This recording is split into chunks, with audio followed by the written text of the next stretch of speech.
23મી ફેબ્રુઆરી 2026નો વિધાનસભાનો દિવસ। આજે 23 તારીખના રોજ વિધાનસભાના સત્રમાં મેં કુલ 3 મુદ્દા ઉપસ્થિત કર્યા। આજે મારો વિષય મારા મત વિસ્તાર વિસાવદર, ભેસાણ, જૂનાગઢ તેમજ આખો જૂનાગઢ જિલ્લો વત્તા ગુજરાત રાજ્યને લગતા વિષયો ઉપર આજે મારા પ્રશ્ન હતા।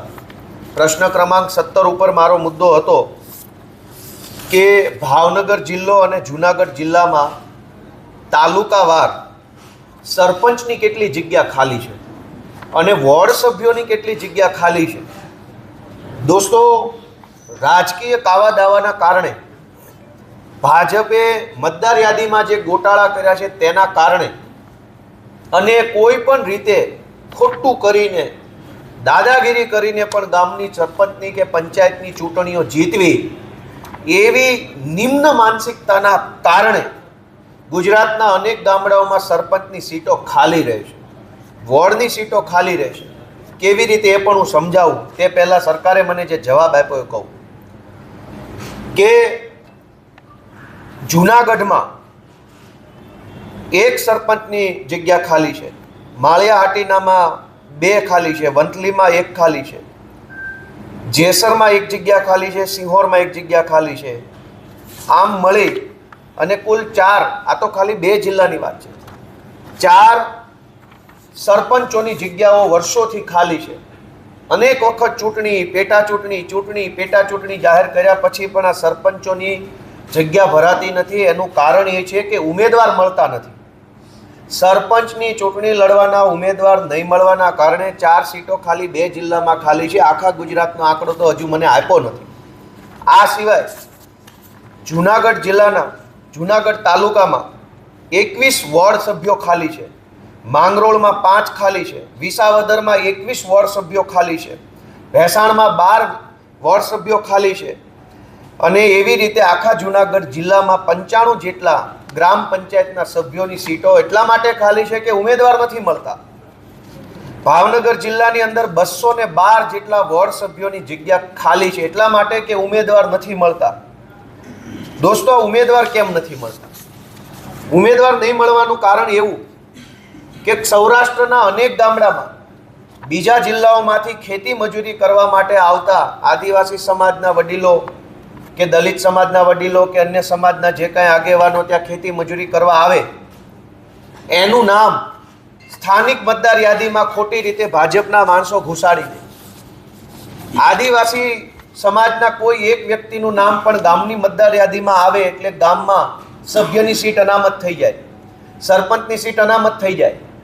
પણ કાઠિયાવાડમાં તો આદિવાસી વસ્તી હોય જ નહીં, એટલે હવે એ સીટ અનામત થઈ ગઈ પણ ઉમેદવાર કેવી રીતે મળે? કેમ કે જે વ્યક્તિ ખેતી મજૂરી કરવા ગામડે આવ્યા હતા એ લોકો પોતાના વતનમાં પાછા જતા રહ્યા, જે લોકો સરકારી નોકરી કરવા સૌરાષ્ટ્રમાં આવ્યા હતા એ લોકો પોતાના વતનમાં પાછા જતા રહ્યા અને એના કારણે સીટ અનામત છે। પણ એવી કેટેગરીનો ઉમેદવાર અનેક ગામડાઓમાં આખા ગુજરાતમાં પરિસ્થિતિ છે। કેટલાક ગામમાં ઓબીસી ઉમેદવાર નથી મળતા, કેટલાક ગામમાં એસસી ઉમેદવાર નથી મળતા, કેટલાક ગામમાં એસટી ઉમેદવાર નથી મળતા, એટલા માટે કે એ ગામમાં એસસી, એસટી, ઓબીસીની કોઈ સંખ્યા હોતી જ નથી અને નહીં હોવાના કારણે એ ઉમેદવાર નથી મળતા એટલે વારંવાર જાહેરનામું બહાર પાડે, વારંવાર ચૂંટણી બહાર પાડે, તેમ છતાંય સરપંચમાં અને સભ્યમાં ફોર્મ નથી ભરાતા। આ ઘટના એટલે બને છે કે ભાજપવાળાએ મતદાર યાદીમાં ઘાલમેલ કરી છે અને એમના પાપે ગામમાં અત્યારે સરપંચો નથી। અને મારે બહુ દુઃખ સાથે સરકારે આંકડો આપ્યો છે કે ભાવનગર જિલ્લામાં 212, જૂનાગઢ જિલ્લામાં 95, એમ મળીને 300 જેટલા સભ્યો અને સરપંચો ખાલી 2 જિલ્લામાં ચૂંટાયા વગરની જગ્યા ખાલી વર્ષોથી પડી છે।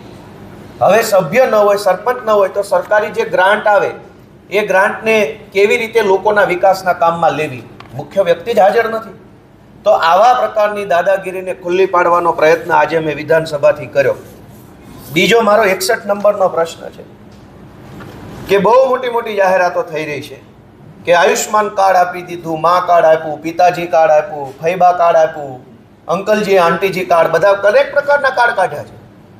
પણ આ કાર્ડની વરવી વાસ્તવિકતા શું છે? આજે વિધાનસભામાં જવાબ આપ્યો કે માત્ર સુરત શહેર અને માત્ર રાજકોટ શહેર, આ 2 શહેરોમાં છેલ્લા 2 વર્ષમાં સરકારે 1712 કરોડ રૂપિયા પ્રાઇવેટ હોસ્પિટલોને ચૂકવી દીધા. આ 1712 કરોડ રૂપિયામાંથી સરકારી હોસ્પિટલ બનાવી હોત તો લોકોને શાનદાર સરકારી સુવિધા મળે. અરવિંદ કેજરીવાલે દિલ્હીમાં અને અત્યારે હાલ પંજાબમાં આમ આદમી પાર્ટીની સરકારે પ્રાઇવેટ હોસ્પિટલો નથી બનાવી, સરકારી હોસ્પિટલો બનાવી. એમાં સરકારી સ્ટાફની ભરતી કરી, એમાં રોજગાર મળ્યો, દવા મળી, સારવાર મળી અને સરકારને પણ આશીર્વાદ મળે. જ્યારે ગુજરાતમાં ભાજપની સરકારે માત્ર સુરત, રાજકોટ 2 શહેરોમાં 1712 કરોડ રૂપિયા જેટલા જનતાના ટેક્સના પૈસા પ્રાઇવેટ હોસ્પિટલોને ચૂકવી દીધા. તો આ 1712 કરોડ રૂપિયામાંથી દરેક તાલુકે એક સારામાં સારી 100 કરોડની હોસ્પિટલ બનાવી શકાય હોત. દરેક તાલુકે 100 કરોડના ખર્ચે શાનદાર સરકારી શાળાઓ, સરકારી દવાખાનાઓ ખોલી શકાય. 1700 કરોડમાંથી કમસે કમ 17 જેટલી સારામાં સારી સરકારી હોસ્પિટલો ખોલી શક્યો હતો. અને આ તો ખાલી સુરત, રાજકોટનું છે. અમદાવાદમાં 2000 કરોડ ખર્ચ્યા હશે, વડોદરામાં ખર્ચ્યા હશે, ભાવનગરમાં ખર્ચ્યા હશે, જામનગરનો આ બધો આંકડો મેળવીએ તો મારી દ્રષ્ટિએ 50,000 કરોડ રૂપિયા પ્રાઇવેટ હોસ્પિટલોને ભાજપની સરકારે ચૂકવી દીધા. અને પ્રાઇવેટ હોસ્પિટલોએ શું કર્યું? ખોટા ઓપરેશનો કરી નાખ્યા, ખોટા સહી સિક્કા કરાવી નાખ્યા. ખ્યાતિકાંડ હમણાં બહાર આવ્યો હતો, અહીંયા અમદાવાદથી જામનગરની હોસ્પિટલમાં કાંડ બહાર આવ્યો. લગભગ અંદાજે 50,000 કરોડ કરતાં પણ વધુની રકમ એ પ્રાઇવેટ હોસ્પિટલોને ચૂકવી દીધી. એના બદલામાં પ્રાઇવેટ હોસ્પિટલોએ કદાચ ભાજપને ચૂંટણી ફંડ ચૂકવ્યું હોઈ શકે. તો ચૂંટણી ફંડની લાઈનમાં જનતાના પરસેવાના પૈસા પ્રાઇવેટ હોસ્પિટલોના ખિસ્સામાં જઈ રહ્યા છે. જો આ પૈસાથી સરકારી હોસ્પિટલ બને તો આજીવન એનો લાભ લોકો લઈ શકતા હતા. પરંતુ સાંઠગાંઠ આજે વિધાનસભાના માધ્યમથી ખુલ્લી પડી ગઈ છે. બીજો મારો પ્રશ્ન એ હતો કે અદાણી કંપની અને એસઆર કંપની પાસેથી સરકાર વીજળી ખરીદે છે, તો આ વીજળી ખરીદવાના એગ્રીમેન્ટ અને વીજળીમાં કેટલો ભાવ વધારો આપ્યો અને સરકારે કેટલી વીજળી ખરીદી એ પ્રશ્ન પૂછ્યો. કારણ કે દિલ્હીમાં અરવિંદ કેજરીવાલની સરકારે 300 યુનિટ વીજળી મફત આપવાની દેશના ઇતિહાસમાં પહેલીવાર શરૂઆત કરી. પંજાબમાં આમ આદમી પાર્ટીની ભગવંત માનની સરકાર હાલમાં પણ 300 યુનિટ વીજળી મફત આપે છે. જ્યારે ગુજરાતમાં લૂંટી લેવામાં આવે છે અને હજુ તો વીજળીમાં લૂંટવાનું બાકી હોય તો સ્માર્ટ મીટર આવી રહ્યા છે કે જેમાં ખૂબ મોટું બિલ આવવાનું છે.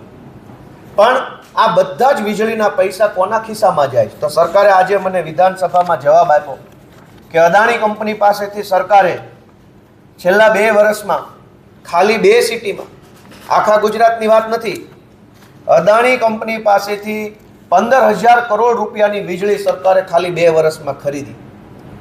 સરકારના પણ વીજળી પેદા કરવાના પ્લાન્ટ આવેલા છે અલગ અલગ જગ્યાએ. થર્મલ પાવર પ્લાન્ટ છે, અન્ય રીતે જે સોલાર પાવર પ્લાન્ટ છે, બીજા ત્રીજી જગ્યાએ વીજળી ઉત્પન્ન કરવાની સરકારની પોતાની પણ ઇન્સ્ટિટ્યૂટ છે. પણ સરકારના પોતાના વીજળી ઉત્પન્ન કરવાના કેન્દ્રોને બરબાદ કરી, સરકાર પોતે કોઈ વીજળી ઉત્પન્ન કરવાનું બંધ કરી, અદાણી, એસઆર આવી બધી કંપનીઓને વધુને વધુ વીજળી ઉત્પાદન કરે એ માટે પહેલાં તો સબસિડી આપે.